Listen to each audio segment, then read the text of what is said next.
महाराष्ट्र के सियासी घमासान में लगातार रस्साकशी की स्थिति देखने को मिल रही है।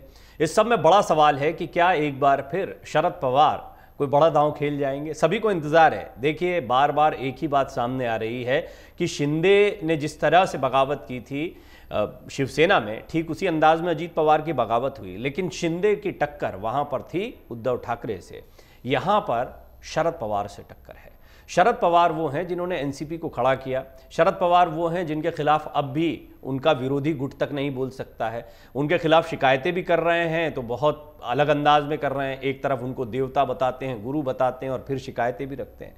तो कुल मिलाकर जो विरोधी गुट है उसकी स्थिति भी बहुत मजबूत नहीं दिखाई पड़ती है। और ऐसे में वो विधायक, वो सांसद जो निकट भविष्य में अपने भविष्य को देखते हैं कि आप महाराष्ट्र की जनता के सामने जाएंगे तो अजीत पवार की एनसीपी के साथ जाएंगे कि शरद पवार की एनसीपी के साथ जाएंगे, वो किस तरफ का रुख कर सकते हैं, ये भी एक बहुत बड़ा सवाल है। और ऐसे में यहाँ पर शरद पवार थोड़ी सी मजबूत स्थिति में दिखाई देते हैं फेस वैल्यू का जहाँ तक सवाल है।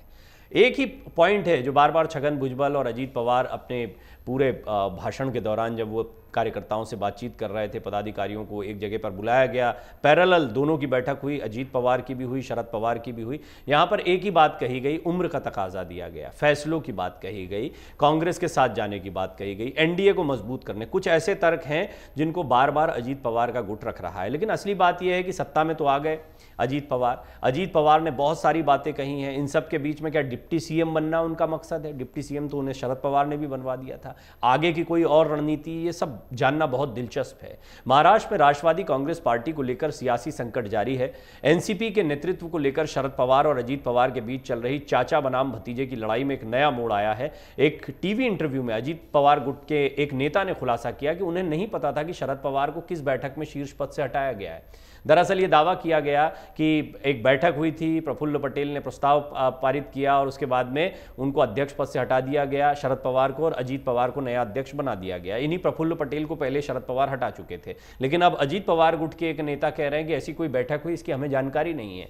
यानी अजीत पवार गुट के नेता भी उन शरद पवार को अध्यक्ष पद से हटाए जाने को लेकर सहमत नहीं है। दूसरी बात, क्या उनको भी ये इंप्रेशन है, जैसा बहुत सारे लोग कह रहे हैं, राज ठाकरे ने भी ये बात कही कि शरद पवार जो हैं वो कहीं ना कहीं इस पूरे खेल के पीछे हो सकते हैं। तो क्या बताया गया है एनसीपी के इन विधायकों को जिनका साथ होने का दावा अजीत पवार कर रहे हैं? बहुत बड़ी बात है। और फिर ऐसे वक्त पर कि जब शरद पवार खुद ही डैमेज कंट्रोल में जुट गए हैं, मीटिंग्स पर मीटिंग्स कर रहे हैं, दिल्ली में भी एक बैठक जो है सुप्रिया सुले शरद पवार कर रहे हैं, ये भी बहुत महत्वपूर्ण हो जाता है।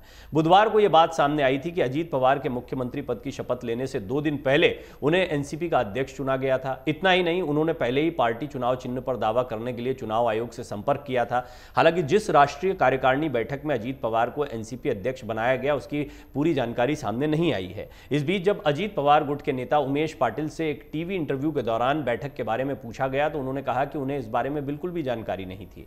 उमेश पाटिल ने टीवी इंटरव्यू में कहा कि शुक्रवार यानी 30 जून को हुई बैठक के बारे में मुझे कोई जानकारी नहीं है, मैं उस बैठक में मौजूद नहीं था, बैठक के बारे में आपसे ही पता चला है। उमेश पाटिल के इस बयान का वीडियो अब सोशल मीडिया पर खूब वायरल हो रहा है। इसी का वीडियो शेयर कर आप सांसद संजय सिंह ने पूछा कि महाराष्ट्र में ये क्या मजाक चल रहा है।